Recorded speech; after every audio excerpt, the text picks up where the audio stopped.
네, 우리 73페이지 볼까요? 성육신의 본질이요. 성육신의 본질. 우리 하종필 집사님 기도해 주세요.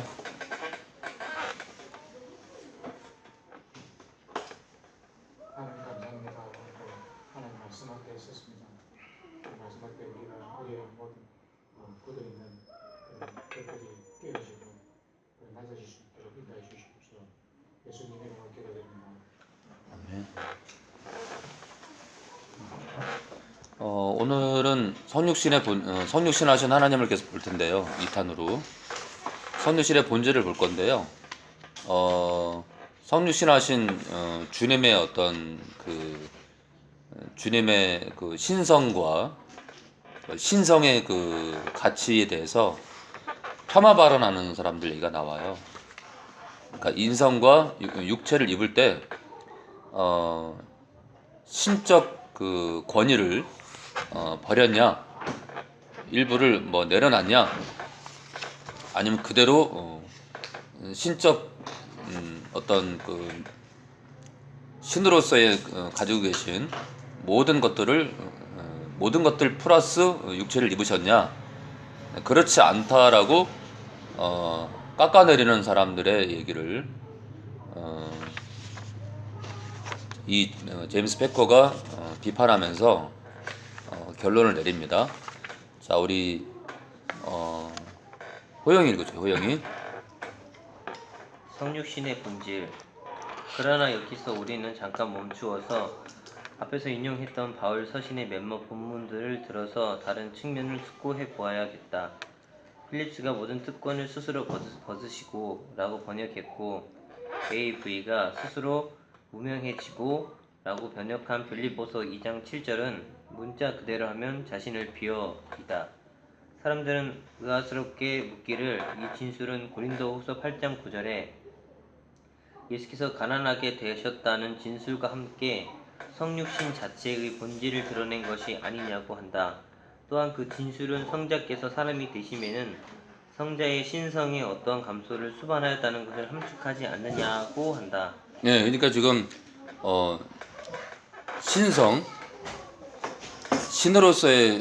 신으로서 신이신 그 당신의 그 신적 권위에 대해서 감소, 뭔가가 줄어든 채로 육체를 입지 않았냐, 이렇게 지금 누군가가 얘기할 수 있다는 거죠. 계속이요. 이것이 소위 케노시스 이론이다. 네, 그러니까 성육신 할 때 신적 권위를 권위가 어느 정도 깎인 채로 육체와 연합되지 않았겠냐라고 주장하는 게 이 케노시스 이론이에요. 계속이요. 케노시스는 비운다는 헬라어이다. 케노시스 이론도 여러 양태가 있지만 거기서 공통되는 사상은 성자께서 완전히 인간이 되시기 위하여 내 신성의 얼마를 감소해야 하였다는 것이다. 네. 그렇지 않으면 진정한 인간적 삶의 필수적인 공간, 시간, 지식, 인식의 한계가 있음을 함께 체험하지 못하였을 것이라 한다. 네, 그러니까 이제 신으로서의 뭔가를 내려놓고 육체와 연합돼야 인간의 공간과 인간이 누릴 수 있는 공간과 시간과 지식과 인식의 한계 안에서 사람의 연약함을 체험할 수 있지 않냐, 그 얘기입니다. 지금요. 계속이요. 이 이론은 여러 양태를 띠고 있다. 어떤 이들은 아들의 형이상학적 속성, 전지, 전능, 무소부재는 벗으시고 도덕적 속성들, 공의, 거룩, 진실, 사랑은 그대로 취하고 계셨다고 주장한다. 네, 말도 안 되죠. 자, 계속이요. 다른 이들은 그가 사람이 되실 때 그의 모든 특별한 신적 능력을 감축하셨다고 주장하였다. 네, 잠깐만요.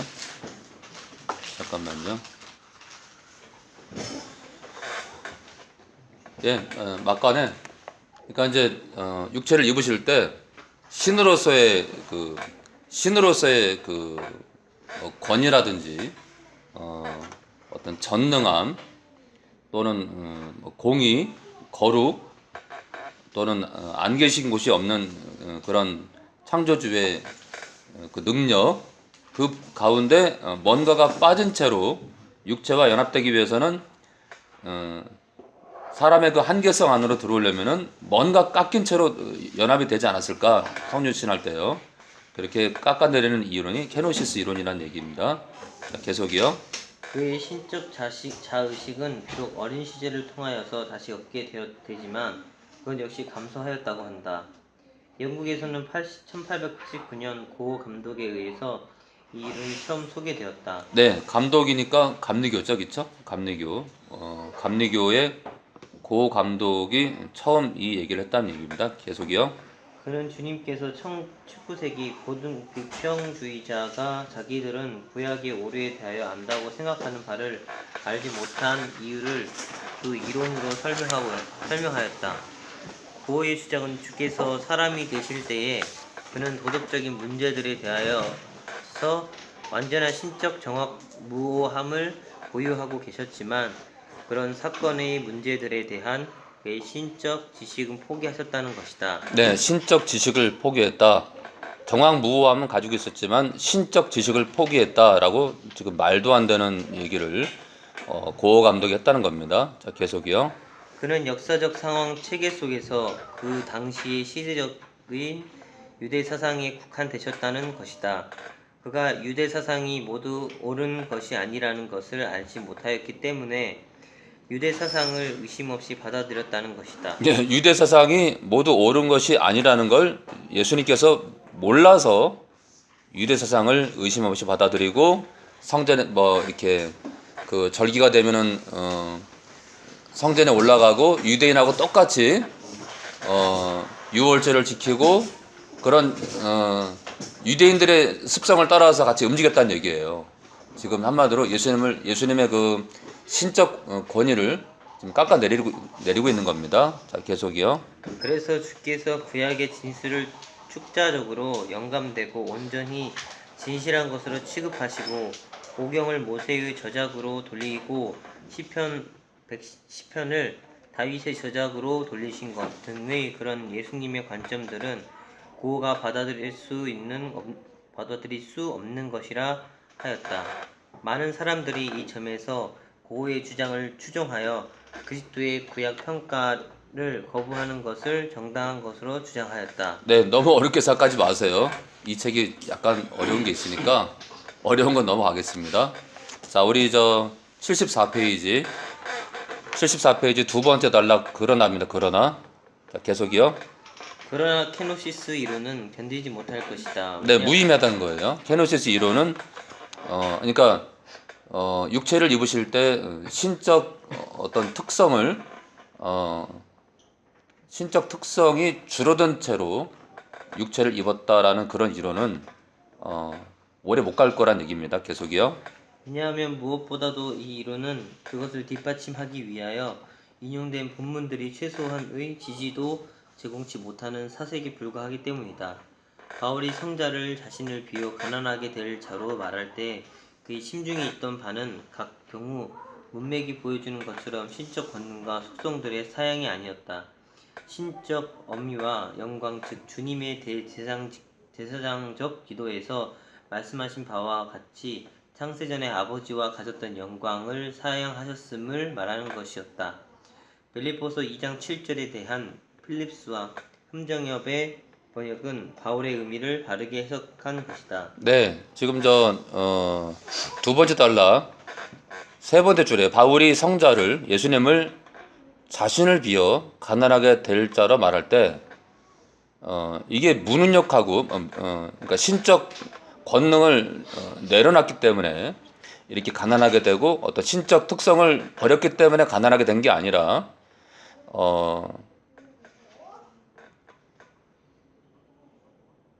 지금 요한복음 17장 5절의 말씀처럼 창세전에 아버지가 가졌던 영광을 사양하셨음을 말하는 것이다. 버린 게 아니라 잠시 내려놓은 거예요. 당신의 그 신적 어떤 그 권능과 속성을 그 뭐랄까요? 깎아내렸다 그럴까? 완전히 비웠다 그럴까? 그게 아니라 잠시 사양하신 거예요. 자, 계속이요. 읽어주세요. 빌립보서 2장 17에 대한 필립스와 흠정엽의 번역은 바울의 의미를 바르게 해석한 것이다. 아들의 신성을 어느 한 국면이라도 희생시키는 사상을 뒷받침하는 성경은 한 구절도 없다. 역시 그 이론은 그 자체도 풀려질 수 없는 커다란 문제를 안고 있다. 만일 그가 신성의 어떤 요소들을 결하였다면 어떻게 인간 그리스도 예수가 완전히 하나님이었다고 말할 수 있겠는가? 자, 이 지금 결하였다는 것은 빠져서 부족하다는 얘기예요. 신성의 신으로서의 어떤 특성들이 빠진 채로 사람의 몸을 입었다면 그럼 하나님이 아니죠, 그렇죠? 신으로서의 모든 것을 가지고 육체를 입어야 온전한 하나님이면서 온전히 인간이 될 수 있잖아요. 근데 만약에 신으로서의 어떤 특성을 빠뜨리고 빼버리고 육체와 연합됐다면 온전한 신이 아니죠, 그렇죠? 자, 계속이요. 만일 아버지의 권능과 속성 가운데 어떤 것이 그에게 없다면 그가 아버지를 완전하게 나타내셨다고 어떻게 말할 수 있겠는가? 더군다나 그 이론이 제창하는 대로 땅 위에서 참된 인성이 감수되지 않은 신성과는 양립될 수 없는 것이라면 말할 필요도 없이 하늘에서도 반드시 그래야만 한다. 네, 그러니까 이 땅에 계실 때 사람의 몸을 입으셨는데 만약에 뭔가 빠진 신으로서의 어떤 권능이 빠진 채로 사람의 몸을 입으셨다면 그러면 온전한 하나님이 아니잖아요. 그럼 지금 부활해서 하늘에 계신 그 예수님 당신도 온전한 하나님이 될 수 없다는 얘기예요, 지금. 그 얘기입니다. 그러니까 성육신하신 그 예수님의 그 육체 안에 온전한 신이신 예수님의 그 존재를 부인하게 되면 승천하셔서 하늘에 계신 예수님도 온전한 신이 아닐 수 있다는 얘기예요. 그러니까 성육신하실 때 신적 모든 그 요소들을 예수님은 다 갖고 계셨다. 지금 그 얘기를 제임스 패커는 강조하고 있는 겁니다. 자, 계속이요. 그러므로 결국 영광 중에 있는 그 사람은 그 신적 본능들의 열마를 영원토록 상실하였다는 결론이 나온다. 이 이론에 따르면 만약 영국 국교 신조 제2항이 말하는 대로 신성과 인성이 성육신에서 한 격이 안에 함께 연합되고 결코 나눠지지 않는다면 성육신에서 성자의 신격이 어떤 신적 존재 속성들을 상실하였고 다시는 회복하지 못한다는 것을 표현할 수 없는 일이다. 그러나 신약 성경은 부활하신 그리스도의 전지전능 무소부재에 관하여 분명하며 또한 강조적인 것이다. 네. 지금 영국 국교 신조 제2항이 지금 신성과 인성이 성육신에서 한 격이 안에 함께 연합되고 결코 나눠지지 않는다면 성육신에서 성자의 신적 그 모든 특성과 요소들이 신으로서의 모든 그 특성이요. 어떤 신적 속성들을 상실하였고 다시는 회복하지 못한다는 것은 지금 참 이 책이 여러분들은 좀 죄송하지만 신학적인 어떤 신학에 관련된 어떤 책이다 보니까 참 조금 어려운 게 있어요. 그래서 좀 양해를 구합니다.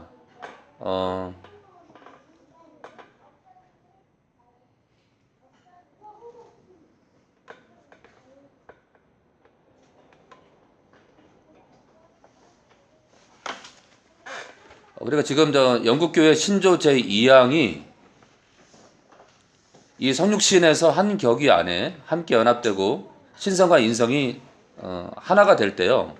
그 연합이 결코 나눠지지 않는다면 성육신에서 성자의 신격이 어떤 신적 속성들을 상실하였고 다시는 회복하지 못한다는 것은 피할 수 없는 것이다. 참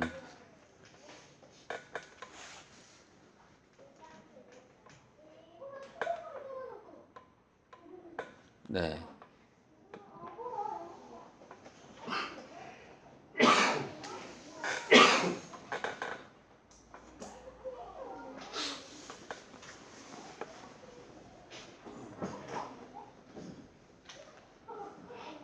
지금 이 얘기는요. 지금 케네시스 이론이 자꾸 신적 속성들을 상실했다고 하는데 영국 국교 신조 2항이 결코 나눠지지 않는 인성과 신성의 연합이라고 얘기하고 있는데 그거에 반해서 이 케네시스 이론이 반대되는 얘기를 하기 때문에 결국 케네시스 이론은 만약에 이 땅에 그 신으로서의 예수님이 육체를 입을 때 신적 속성들을 상실했다면 하늘에 승천하신 예수님도 그 신적 속성을 상실하는 것을 회복하지 못한다는 얘기입니다. 그렇게 이해를 하겠습니다. 그러니까 이 땅에 계실 때 신적 속성들을 상실한 채로 육체를 입었다면 승천하신 예수님도 신적 속성들을 상실한 채로 계시는 거니까 말도 안 되는 거죠. 다시 말해서 이 케네시스 이론은 영국 국교 신조 2항을 대적한다고 할 수 있는 거예요. 자, 계속 읽어주실래요? 그러나 신약 성경은 부활하신 그리스도의 전지 전능 무소부재에 관하여 분명하며 또한 강조적인 것이다. 그러나 만일 케노시스 이론을 옹호하는 자들이 이런 구절을 만나서 이 속성들은 하늘에 있는 진정한 인성과 양립할 수 없다는 것을 부인한다면 그들은 땅 위에서 이 양립 불가능이 존재하였음을 무엇으로 증명할 수 있겠는가? 더구나 다른 사람 나머지 부분의 신적 권위는 주장하면서 그리스도의 교훈 중 일부가 틀렸음을 정당화시키기 위하여 그가 이 이론을 사용하는 것은 불가능하다. 그리스도는 알기 쉽고 명확한 어휘로 그의 모든 교훈이 하나님에게 나온 것임을 외치셨다. 또한 그는 아버지의 보내신 자에 불과하다고 주장하였다. 내 교훈은 내 것이 아니요 나를 보내신 이의 것이니라. 내가 스스로 아무것도 하지 아니하고 오직 아버지께서 가르치신 대로 이것을 말하는 줄로 알리라. 내가 내 자유로 말한 것이 아니요 나를 보내신 아버지께서 나의 말할 것과 이룰 것을 친히 명령하여 주셨으니 주님은 자신을 하나님께 들은 진리를 너에게 말하는 사람이라고 선언하셨다. 이런 외침들에 직면했을 때 두 가지 경로만이 열릴 뿐이다. 우리가 그런 외침들을 받아들여 구약에 관한 영감과 권위에 대한 주님의 선언까지를 포함한 주님의 모든 교훈에 완전한 신적 권위가 있다고 인정하든지 아니면 우리가 그런 말씀을 부정하고 그의 교훈의 신적 권위를 모든 면에서 의심하든지 해야 할 것이다. 고호가 예수의 도덕적, 영적 교훈의 권위를 진정으로 주장하고 싶었다면 그는 반드시 구약에 관한 그의 가르침의 진실성을 의심하지 않았어야 했을 것이다. 네, 그런데 이제 이 고가 주장하는 이 케네시스 이론을 따르는 뭔가 부족한 신적 요소를 가지고 사람의 육체를 입었다라고 얘기하는 이런 부류의 사람들은 이게 이제 문제가 되는데요. 이들이 이제 주장하는 게 뭐냐면 지금 끝단락이에요. 반드시 구약에 관한 예수님의 가르침의 진실성을 그러니까 신적 권위를 가지고 구약에 대한 많은 구절들을 끌어와서 주님께서 이제 그 당시 유대인들한테 선포했는데요. 신적 권위를 가지고 주님께서 구약의 많은 말씀들을 거론한 거에 대해서 의심하지 않아야 되는데 이 케네시스 이론을 따르는 사람들은 구약에 대한 말씀에 대한 교훈을 예수님께서 말씀했을 때 신적 권위가 뭔가 부족한 예수님으로 구약 말씀을 인용함에 있어서 좀 부족하다 이거예요. 자, 계속이요. 고호가 예수의 도덕적, 영적 교훈의 권위를 진정으로 주장하고 싶었다면 그는 반드시 구약에 관한 그의 가르침의 진실성을 의심하지 않았어야 했을 것이다. 반면에 그가 예수의 구약관에 동조하지 않기로 결정했다면 그는 반드시 초지일관하여 예수의 자기 교훈에 대한 외침은 액면 그대로 받아들여질 수 없으니 어느 일에도 예수와 동조할 의무가 말에 있을 하등의 책임이 없는 것이다. 만일 케노시스 이론이 고호가 사용한 목적을 위해 사용된다면 그것은 너무나 많은 것을 말해준다. 그것은 예수가 그의 신적 지식을 감수하였기 때문에 모든 면에서 실수할 수 있다는 것과 예수께서 그의 교훈이 하나님으로부터였다고 외칠 때 그는 자기 자신과 우리 모두를 다 어리석게 하고 있었다는 것이다. 네, 그러니까 고 감독이 신적 어떤 그 전능함과 또는 신으로서의 어떤 떨어진 지식을 갖고 있었다면은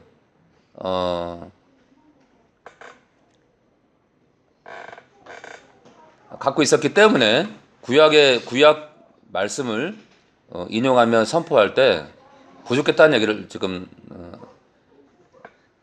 부족했다는 얘기를 이 고 감독 내지 케네시 이론을 주장하는 사람들이 그걸 따랐을 텐데 그 자체가 어려졌다는 얘기입니다. 지금요. 자, 만일 우리가 교사로서의 예수의 신적 권위를 인정한다면 예수의 주장대로 우리는 반드시 키네시스의 이론을 거절해야 된다. 그러니까 신적 전능함을 어떤 것도 부족함이 없이 신으로서 인간의 몸을 입었다는 것을 부정하는 그 이론을 우리는 거절해야 된다는 얘기입니다. 만약 그렇지 않다면은 주님이 이 땅에서 산상수훈부터 해서 가르친 그 모든 말씀을 우리는 신으로서의 그 가르침으로 우리 받아들일 수 없잖아요. 근데 그렇게 되면 이제 신약 성경은 거짓이라고 우리가 얘기를 해야 되고 또 거짓이라고 주장하는 사람들의 주장은 우리가 동조해야 될 겁니다. 그죠? 자, 우리 진우가 읽어줘. 사실상 복음 줄거리 자체가 케노시스 이론을 반대하는 증거를 나타낸다. 인간적인 일이나 신적인 일에 대하여 예수의 지식이 때때로 한계가 있었던 것이 사실이다. 그는 때때로 무엇을 알아보기 위하여 물으셨다. 누가 나의 옷에 손을 대었느냐? 너희에게 떡 몇 개가 있느냐? 그는 그의 재림 날짜에 관하여 모르는 것은 천사들과 한 가지라고 하셨다. 그러나 그는 다를 때 초자연적인 지식을 나타내 보이셨다. 네, 그렇게 부족해 보이는 것 같지만 누가 나의 옷에 손을 대었느냐? 몰라서 묻겠어요, 그렇죠? 예, 이렇게 부족한 것 같지만 이런 구절들을 가지고 신적 어떤 요소가 부족한 채로 인간의 육체를 입었다가 아니라 자, 계속 볼까요? 계속 그는 사마리아 여인의 어두운 과거를 아셨다. 예, 남편이 많았죠? 자, 계속이요. 베드로가 고기를 잡았을 때 맨 처음 잡히는 고기 입에 동전을 들어있을 것을 아셨다. 그는 어떤 소문을 들은 것도 없는데 나사로가 죽었음을 아셨다. 그와 유사하게 때때로 그는 병고침 5,000명을 먹인 죽은 자를 살리심 등의 이적에서 초자연적인 능력을 과시하셨다. 복음서들이 제시하는 예수의 인상은 그가 신적 지식과 권능을 모두 잃어버린 것이 아니라 많은 시간 동안 신적 지식과 권능을 하시지 않으시면서도 만족하신 반면에 간헐적으로 신적 지식과 권능을 끌어내었다는 인상이다. 다른 말로 해서 그 인상은 신성의 어떤 속성이 감소되었다기보다 더하여 신적 가능성들이 억제되는 인상이다. 네, 억제된다기보다 뭐랄까요? 최대한 그 신적 지식과 권능을 안 쓰시려고 했던 것 같아요.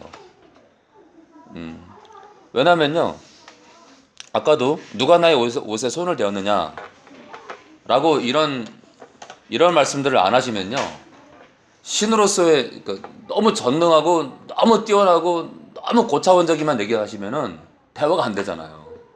그렇죠? 이해되시죠? 만약에 예수님께서 신으로서만 얘기를 했다면 아마 대화가 안 될 겁니다. 하늘의 얘기만 하면 땅의 얘기를 해도 안 믿는데 하늘의 얘기만 하면 이 땅의 유대인들이 알아듣겠어요. 그렇죠?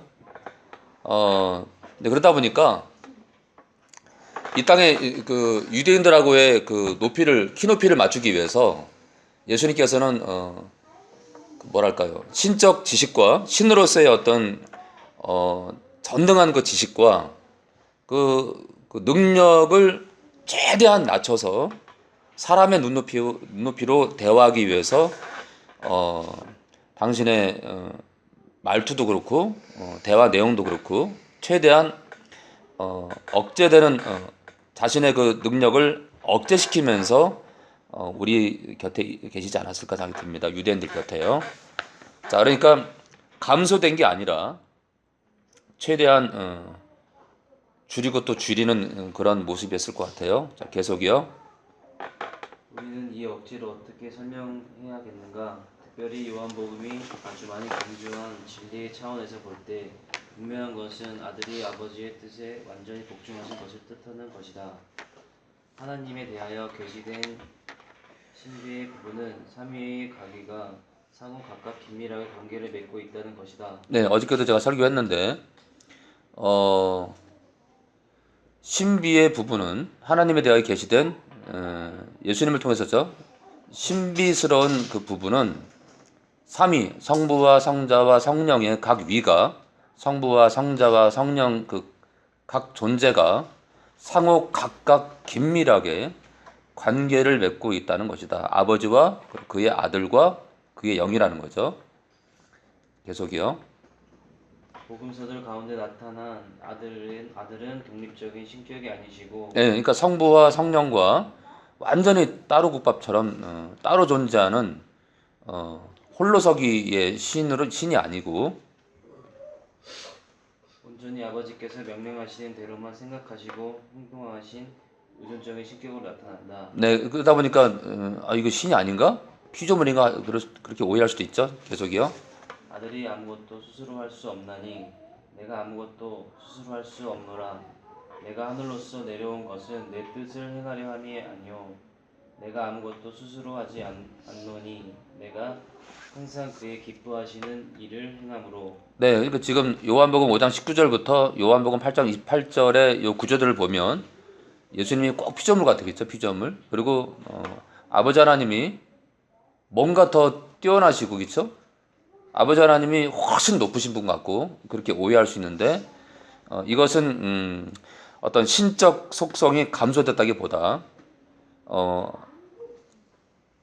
뭐랄까요, 보낸 자, 당신을 이 땅에 보낸 자 되시는 아버지 하나님의 뜻에 최대한 순종하기 위해서 당신의 권위를 뭐랄까 좀 내려놨다 그럴까요? 그렇게 좀 보고 싶습니다. 계속이요. 제1격이 아버지 하나님의 기뻐하시는 일에 권위를 돌리고 복종하는 것은 삼위중 제2격의 본질이다.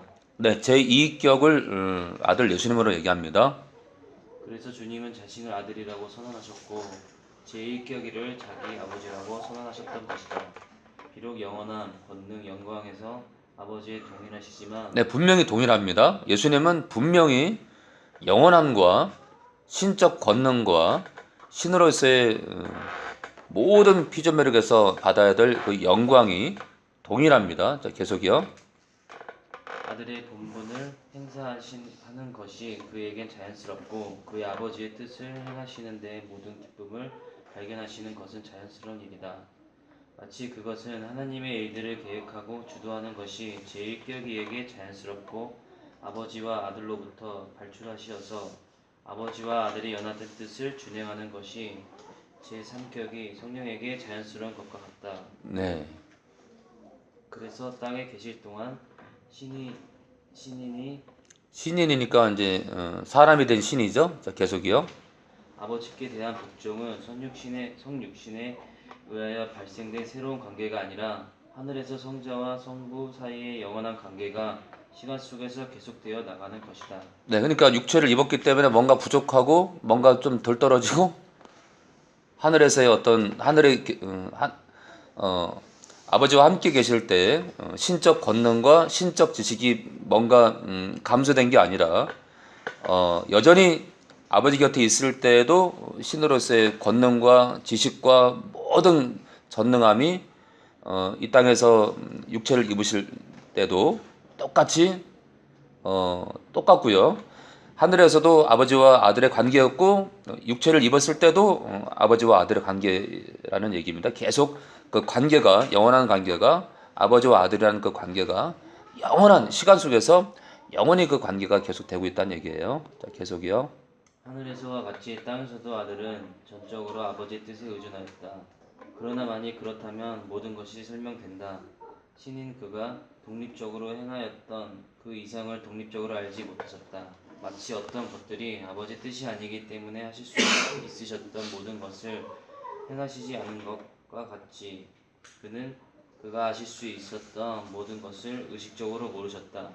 그러므로 그가 자기의 재림 날짜를 알지 못하셨던 것은 그가 성육신함으로써 모든 것을 알 권능을 포기하셨기 때문이 아니라 아버지께서 땅 위에 있는 동안 고난 당하시기 전에 이러한 유의 지식을 주님이 갖는 것이 아버지 뜻이 아니었기 때문이다. 칼빈은 마가복음 13장 32절을 다음과 같이 아주 옳게 주석하였다. 그가 온전히 자기의 직무를 담당하시기 전까지 그 정보가 그에게 주어지지 아니하였다. 그 정보는 부활하신 후에 받으셨다. 그러므로 예수의 알에 대한 한계는 성육신의 차원에 설명될 것이 아니라 땅 위에 있는 동안의 아들을 위한 아버지의 뜻과 관계하여 설명될 것이다. 그러므로 우리는 케노시스 이론과 모순되는 몇몇 사실들이 복음서에 있는 것과 마찬가지로 케노시스 이론 없이는 가장 잘 설명될 수 없는 사실들도 복음서에는 하나도 없다고 결론 짓는다. 네, 그러니까 결론적으로 케네시스 이론은 잘못됐다라는 얘기를 하고 있는 겁니다. 그리고 지금요, 지금 두 번째 단락에 칼빈의 얘기 가운데 그가 온전히 예수님께서 온전히 자기의 직무를 담당하시기 전까지 십자가에 죽으시고 부활할 때까지예요. 십자가 은혜의 사건을 완성할 때까지 그 정보가 어떤 재림 날짜에 대한 정보가 그에게 주어지지 아니하였다. 그 정보는 부활하신 후에 받으셨다. 저는 반대합니다. 주님은요, 부활하신 이후에 지금 승천하신 하나님 보좌 우편에 앉으면서도 불구하고 여전히 재림 날짜를 저는 모른다고 생각합니다. 재림 날짜에 대해서는 다른 건 다 몰라도요, 재림 날짜에 대해서는 지금 보좌 우편에 앉아 계시지만, 아버지 곁에 계시지만, 예수님께서 신이지만 이 땅에 재림하시는 그 날짜만큼은 여전히 지금도 신이지만 재림 날짜를 아는 권한은 아버지 하나님께 있다고 생각합니다. 고로 우리는 성경을 따라가야 되지 칼빈을 따라가면 안 되고요. 비록 칼빈이 이렇게 말을 했지만 재림 날짜에 대해서는 제1위격인 아버지 하나님 외에는 재림 시간까지 천사도 모르고 예수님도 모르고 아버지 하나님 외에는 모르신다. 그리고 그 재림 날짜에 대한 정보는 부활하신 후에 받으신 게 아니라 부활하신 이후에 하나님 보좌 우편에 계시지만 지금도 모르신다 생각합니다. 말씀대로 그래야 성경적입니다. 그러니까 이 세 신적 존재가 똑같이 신이신데 뭐랄까요, 순종한다 할까요? 이 땅에서도 성육신에서의 모습도 순종이고 지금도 보좌 우편에 계시지만 재림 날짜에 대한 권한에 대해서 그 권한을 아버지가 갖고 계신 것에 대해서 순종하는 거잖아요. 참 우리가 알 수 없는 비밀이 성부와 성자와 성령의 영원한 관계입니다. 자, 5번째입니다. 우리 하존필 집사님 읽어주세요. 크리스마스 정신. 우리는 이제 하나님의 아들이 자신을 비워 가난하게 되셨다는 것이 무엇을 뜻하는 것인지를 알았다. 그것은 영광의 사양을 의미한다. 또한 능력을 자발적으로 억제하는 것을 의미하며 고난과 고독, 토대적 악의와 오해를 받으시다가 끝내는 것처럼 된 고통, 영적 심지어 그것은 육신적 고통보다 더한 고통을 수반하는 죽음을 만나심을 의미한다. 그 죽음의 고뇌가 얼마나 심하든지 그것은 내가 보는 그의 마음이 그에 거의 터질 지경이었다. 그것은 사랑받을 자격이 없는 자를 향한 극한 사랑이었다. 그 사랑을 받은 사람들은 그로 말미암아 부유하게 되었다. 크리스마스 메시지는 거기에 판매될 인간을 위한 소망 소망이 있다. 왜냐하면 아버지의 뜻대로 예수 그리스도는 가난하게 되셨고 아버지의 뜻대로 30년 뒤에 십자가에 달리기 위하여 마구간에서 태어나시기 때문이다. 그 메시지는 세상이 들었던 그리고 앞으로도 들을 가장 놀라운 메시지이다. 그렇죠. 정말 놀라운 메시지죠. 사랑받을 자격이 없는 자를 향한 극한 사랑이었다. 참. 그 크리스마스 정신의 첫 번째 단락이에요. 그것은 영광의 사양을 의미한다. 이거 무슨 얘기냐면요. 부분적으로 신으로서의 권한에 대해서 어느 부분을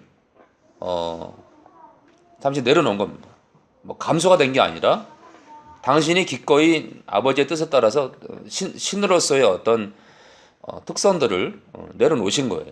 그러니까 그것을 다 나타낼 수도 있는데 막 뭐 진짜 뭐 산을 옮기고 막 국가 뭐 한국을 뭐 한국 땅을 뭐 독일로 옮겨버리고 막 그 당시에 어떤 땅의 배치를 그 당시에 그 지구의 그 배치도를 바꿀 수도 있었겠죠.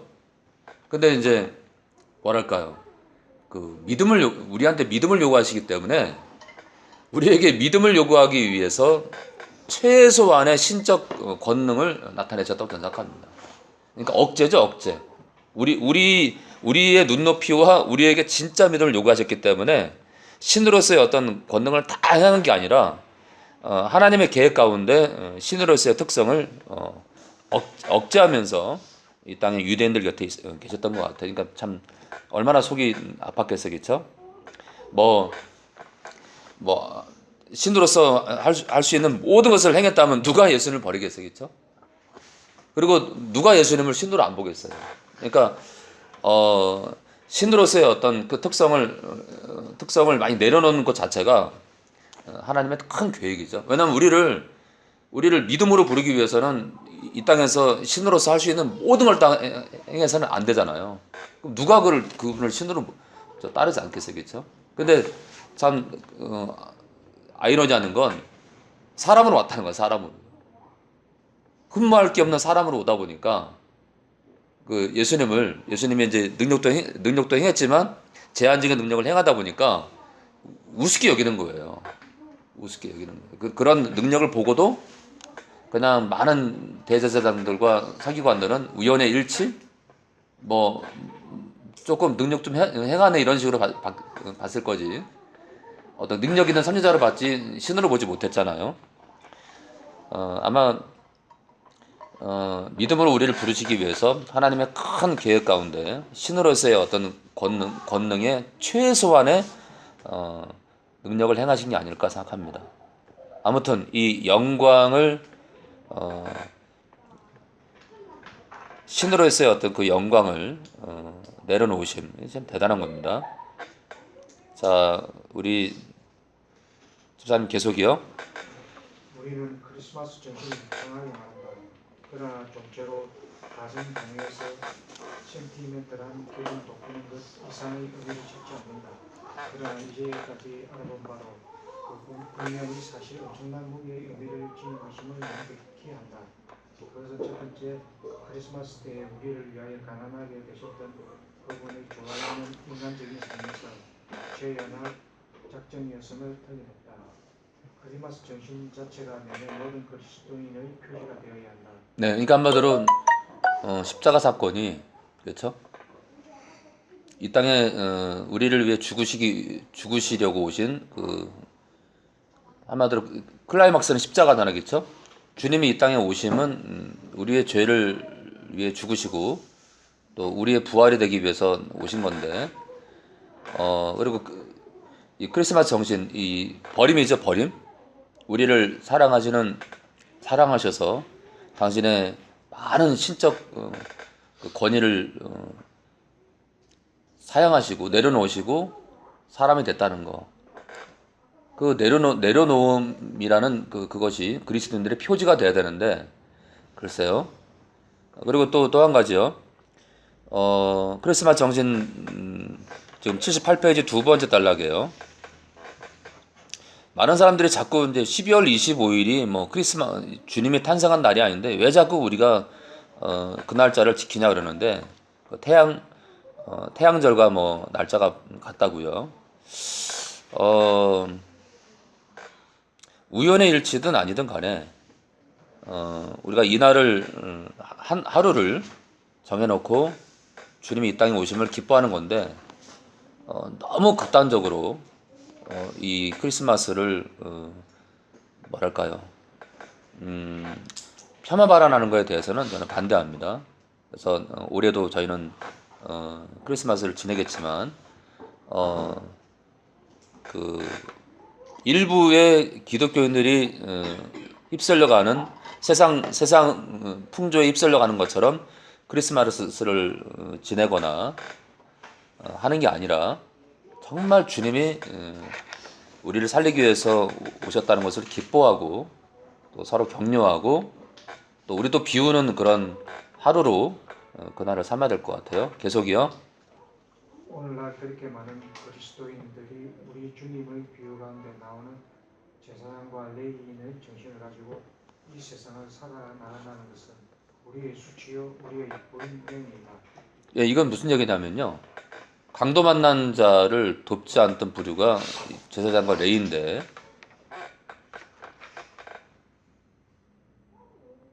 누군가가 어려울 때 주님이 우리가 죄 가운데 있어서 한마디로 어려운 영혼들이었는데 사망 가운데 있던 영혼을 사랑받을 자격이 없는 영혼을 살리기 위해서 인간으로 오셔서 십자가 달려 죽으셨는데 그러면 이 크리스마스 날도 우리가 지키고 또 주님이 이 땅에 오심을 기뻐하며 사는 그래서 크리스마스 정신을 가지고 그리스도인들이 살아야 되는데 그 내려놓음이요.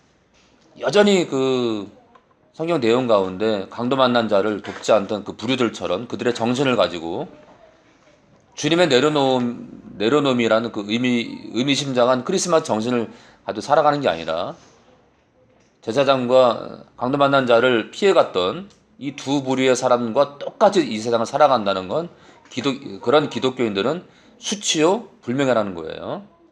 그러면서도 여전히 크리스마스를 지키고 우리가 가난한 자들 곁에서 그들을 돕지 않고 살아간다는 게 창피하다는 겁니다. 자, 계속이요. 그들은 자기들 주위에 있는 인간의 궁핍들을 본다. 그러나 인간들의 눈을 피해서 한쪽으로 지나가 버린다. 이것은 크리스마스의 정신이 아니다. 삶의 양의 멋있는 중류 기독교인의 집을 짓고 멋있는 중류급의 기독교인들을 사귀고 그들의 자녀들을 멋있는 중류의 기독교 방식으로 양육하려는 데 집중되어 있는 그리스도인들, 기독교적이든 비기독교적이든 사회의 하루계층을 떠나서 자기 갈 길로 가는 그리스도인들의 정신이 크리스마스 정신이 아니다.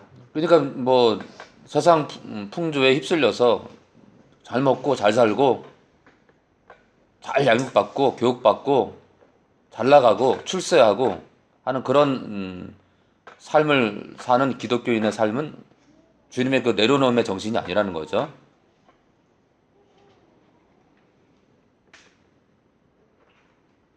계속이요. 안타깝게도 그런 자들이 얼마나 많은가. 크리스마스 정신은 사이비 그리스도인에게서 나오지 않는다. 왜냐하면 크리스마스 정신은 주님과 같이 자신을 가난하게 하여 선한 일을 하려는 관심과 걱정을 하는 등 이런 원리에 의해서 살아나가는 자들의 정신이다. 이러한 정신을 그대로 보여주는 자들이 그렇게 많지 못하다. 만일 하나님께서 긍휼 가운데서 우리를 받으신다면 하나님께서 하실 일 가운데 하나는 우리들의 마음과 생활 가운데서 이 정신을 더 많이 역사하도록 하는 일일 것이다. 예, 내려놓음이죠. 내려놓음. 우리가 가난하고 헐벗은 이웃들 곁에서 그들을 도우면서 같이 사는 그 내려놓음, 주님이 이 땅에 오신 그 의미를 가지고 우리도 주님처럼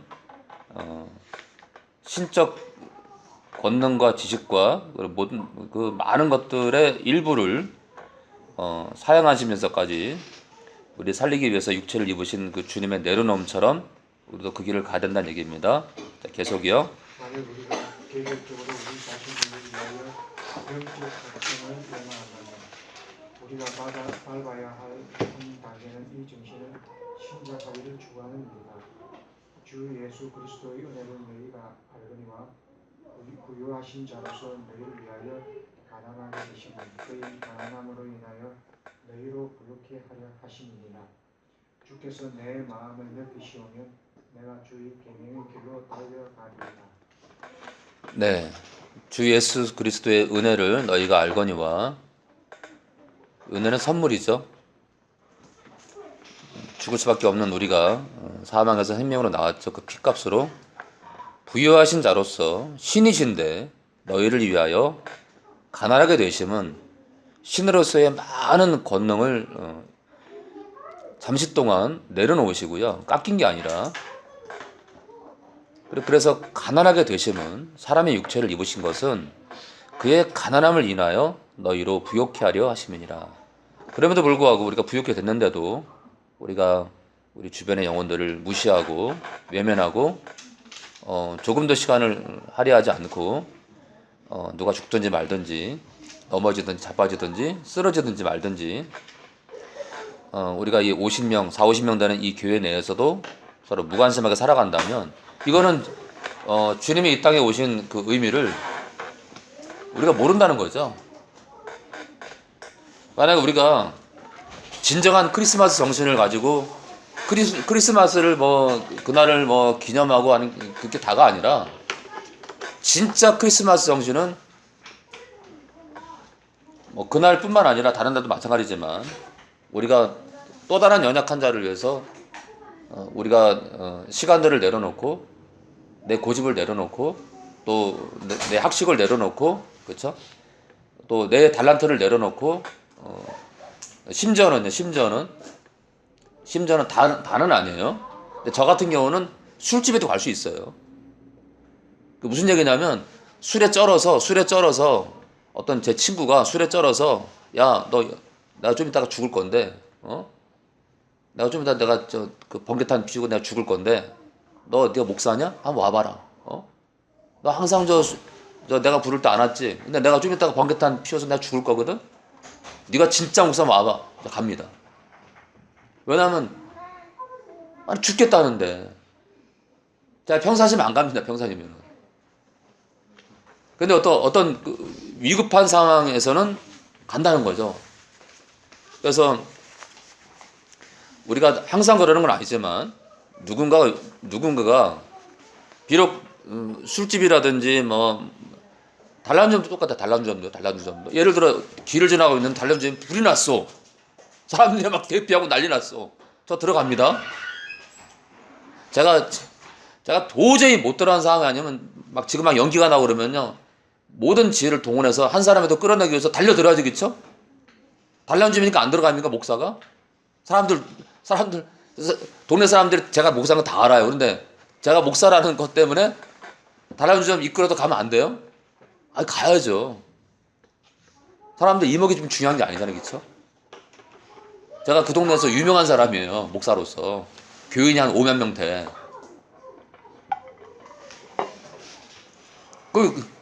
남 눈치 때문에 못 들어가는 게 아니라, 남들이 안 들어간다 해도 들어가야죠, 그쵸? 세상 사람들이 다 안 들어가도 들어가야지. 그것도 하나 또 내려놓음이지, 그쵸? 내려놓음. 그래서 어떤 면에서는 이제 우리가 살다 보면은 내가 저 일을 해야 되나? 그런 일이 있어, 그쵸? 예를 들어 나팔수 목사님이 예를 들어 호영이한테, 야, 호영아, 민규가 힘드니까, 민규가 지금 구로역에 내렸는데 돈이 없대. 너 지금 구로역에 가서 걔 데려와라. 목사님, 솔직히요, 제가 거기까지 왜 가야 되고, 예를 들은 거예요. 제가 거기까지 왜 가야 되고, 제가 걔를 왜 도와줘야 되고, 그런 거는 민규 어머니 아버님이 해야 될 문제지. 왜 제가 오늘 이 토요일인데 지금 청소도 해야 되는데 왜 제가 지금 구력에 가서 민규를 데려다. 그게 아니고, 어저께 제가 예를 든 예를, 어저녁에 민규가 거기서 친구들하고 술을 먹다가 지갑을 잃어버렸단다. 술 먹고도 잘못됐고, 다 잘못됐지만 지금 차비가 없다는데 우리가 할 건 해야 되지 않냐. 그렇잖아요. 차비가 없으니까 못 가잖아요. 그 아버님 어머님이 와야겠어요? 호영이나 우리가 가야지. 그러니까 이치로 따지면 안 가도 되는데, 그쵸? 이치로 따지면 민규네 식구들이 와야죠. 근데 어떤 거죠? 우리가 왜 가야 되냐면 섬기는 거잖아요, 그쵸? 섬기는 거고, 민규 어머니 아버니, 특히 이제 민규 아버님이 믿지 않는데, 믿지 않는 아버님 입장에서 이제 그런, 예를 들어 호영이가 가서 민규를 뭐 서울 집에 가는 차비를 주든 뭐 천안에 오고 싶어서 천안으로 데려오든, 그 섬길 때 시간이 지나게 되면 그런 것들을 다 듣게 되잖아요. 그것도 내려놓음이에요, 그렇죠? 내려놓음. 안 해도 되는데 한 영혼을 위해서, 또 민규 아버지를 위해서겠죠. 또 민규 형도 안 믿거든요, 아직요. 그러니까 폭넓게 생각하면은 안 가도 되는데 폭넓게 생각하면은 가야 되거든요, 한 영혼을 위해서. 그것도 하나의 내려놓음이에요, 그렇죠?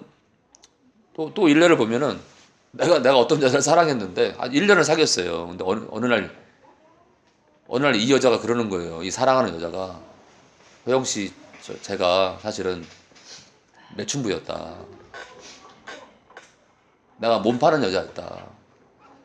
근데 우연히 채팅을 하다가 당신을 만났는데 당신이 너무 좋아서 이거를 얘기를 할까 말까, 애초에 얘기를 할까 말까 하다가 내가 당신한테 지금 얘기한다. 근데 1년이 지난 거예요, 교제하다가. 99.9999%는 헤어집니다. 근데 주님의 마음으로 그 사람을 바라보게 되면 내려놓을 수 있어요. 그 여자랑 연인 관계를 버릴 수 있단 말이에요. 근데 주님의 마음으로 바라본다면 그 여자와의 관계를 끊을 수 있는 그 특권을 버릴 수도 있단 말이에요. 누구나가 버릴 수 있는 그 특권을 버릴 수 있다니. 그러니까 내 권한을 버릴 수 있단 말이에요. 주님의 마음으로 그 여자를 본다면. 천하보다 귀하잖아.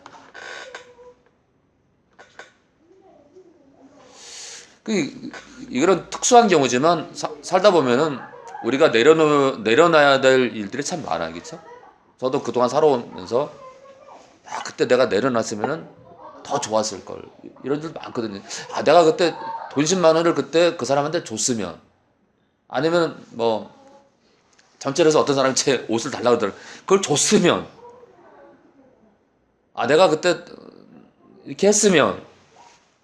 한 번은 저 하천가에서 민정이랑 수빈이한테 연락이 왔어요. 아빠, 저 하천가에 어떤 노숙자가 쓰러져 있는데 막 오줌 냄새가 나고 막 술에 쩌든 냄새가 나는데 아빠 어떻게 해요? 달려가죠. 그래서 제가 이제 뭘 제안했냐면 천안의료원에 가자고 했어요. 천안의료원에. 천안의료원은 그런 사람들을 이렇게 상대하니까요. 천안의료원. 이렇게 수급자들을 상대하는 병원들이 의료원이거든요. 어려운 사람 안 간대요. 나중에 알고 보니까 천안의료원에서 유명한 사람이야. 갖다 놓으면 조금 괜찮아지면 나오고.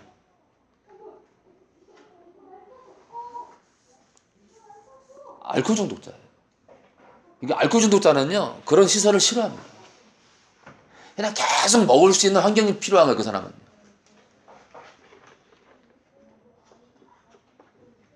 그래서 이분이요, 뇌가 어디가 손상이 됐는지 아니면 술에 쳤는지 모르지만 병원을 가야 뭐 원인을 아는데 병원을 안 간다고 하니까.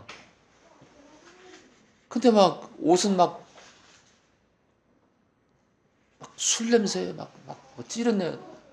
그래가지고 이제 어떻게 할 수가 없으니까 시장에 가가지고 그 다 제전 영수증이 있어요. 운동화랑 바지랑 새 걸로 사와가지고 입혔어요. 왜냐면 추웠기 때문에. 근데 문제는 뭐냐면 자꾸 이제 제 마음에, 오해하지 마셔요, 네 집으로 데려가지. 이런 영혼을 네 집에서 하루 재우면 어떠니? 그런 마음이 들어오는 거예요. 근데 싫은 거예요. 싫은 거야. 애들도 있고 결국 방을 하나 비워대는데 근데 제 마음을 자꾸 네 집에 데려가서 목욕을 시키고 저 사람이 또 나간들 목욕을 시키고 네가 사온 옷을 갈아입히고 그가 잘 자든 안 자든 때를 쓰든 그렇게 할 수 없냐고 제 마음에 들어오는 거예요. 근데 저는 거부했어요. 주님, 그건 아닙니다.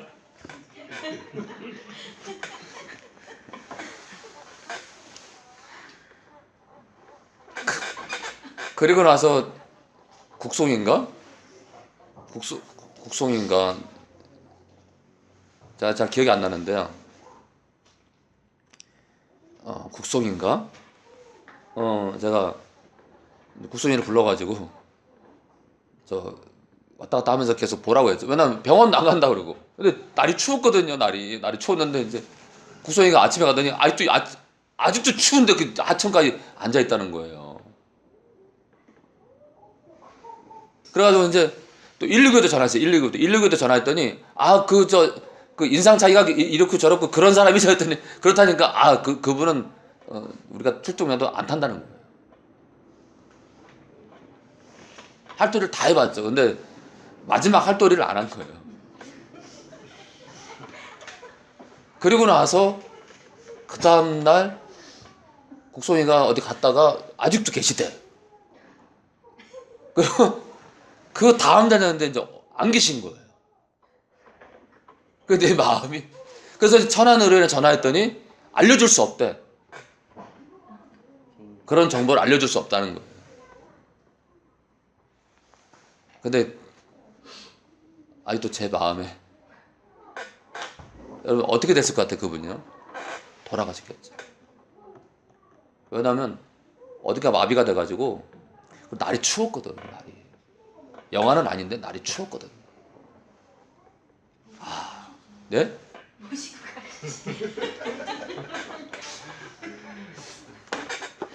호영이면 어떻게 했을 것 같아? 저요? 나랑 똑같은 상황이면 너는 어떻게 했을 것 같아? 저는 원룸이니까 제가 잠깐 찜질방 하러 갔다 왔을 것 같아요. 그냥. 너희 집에 재우드리고 네. 너희 집이 난장판이 되더라도 묶어놔야 되나?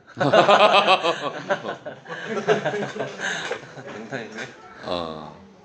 우리 하준필 집사님은 어떻게 했겠어요? 그런 사람이라면 우리 처가 살고요. 처가 있는 집. 그렇죠. 그럼 저도 좀 목사님 비슷한 그런 판단을 갈등을 했을 거다. 선택을 해서 그거는 좀 어려웠어요. 우리 유민희 집사님 어때요? 방이 3개인데? 방이 세 개인데. 방에서 결정을 하겠죠. 모르겠어요. 결론적으로는 모셨을 것 같아요? 안 모셨을 것 같아요? 방역하면은 숨겨야죠. 방역하는 하나님. 주신다면? 남편이 반대해도요? 그냥 같이 해서 해야죠. 같이. 가치가 중요한 거지, 가치. 그렇죠. 남편이 반대만 없죠. 그래도 연하 엄마는 계속 마음에 걸리면은 모시고 왔을 것 같네. 우리 이제 진우 같으면 어떻게 했을까? 진우 같으면은? 아직 처가 없어가지고. 결혼 안 해봤기 때문에. 많이 생각해보면 좀 확실히 모를 것 같아요. 혼자 살아도. 아니, 혼자 살면은 솔직히 얘기하면 아직은 잘. 희혼 아빠는 어떻게 생각해요? 희혼 아빠는요? 저도 갈등했을 것 같아요. 애들도 있고. 안될 것 같아요.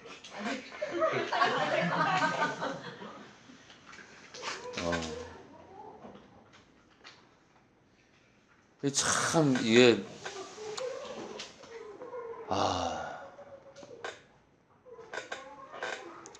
지금도 제 마음에 짐입니다. 그분이 짐. 내 마음 그러니까 돌아가신 것 같은데 내 마음에 짐으로 뭐 신발을 사드리고 그래서 신겨드리고 뭐 옷을 사서 입혀드렸지만 그건 누구나 다 할 수 있잖아요, 그죠? 누구나.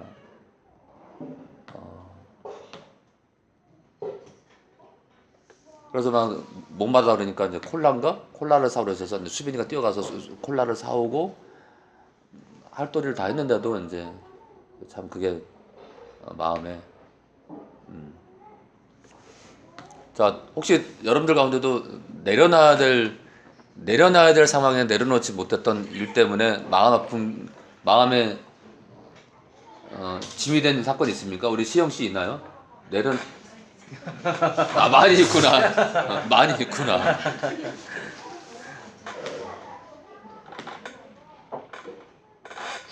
시영 씨는 없어요?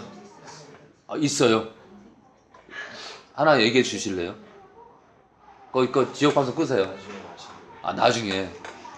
혹시 있나요? 내려놔야 될 상황인데 내려놓지 못해서 마음에 짐이 된 사건? 우리 하집사님. 저도 맞습니다.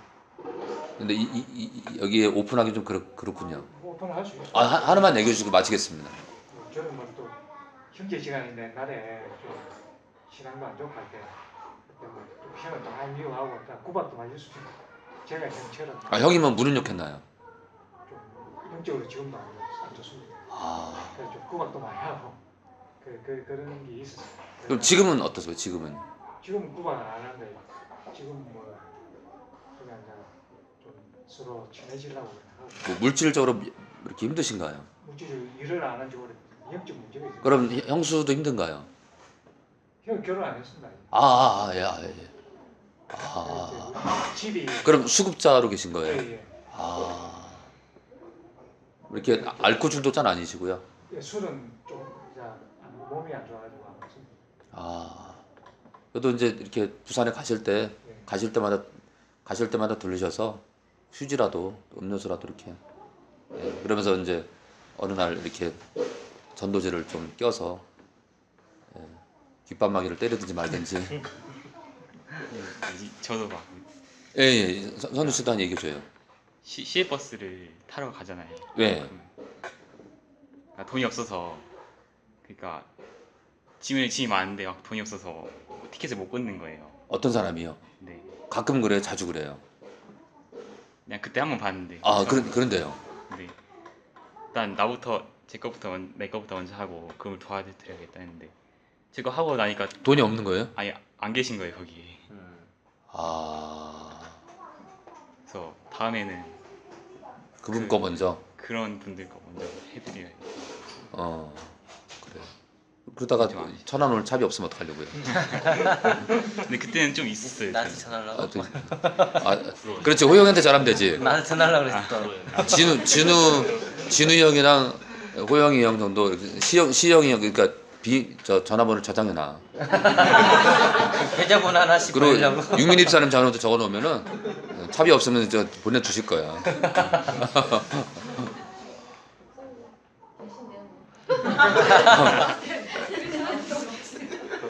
육지사님 바로 그럼 토스 그냥. 맞다. 그 나중 입사님이 잘해주실 거니까 전화번호 적어놔. 정이 없다면 나에게 전화해라 해서 이름이 정이야. 정.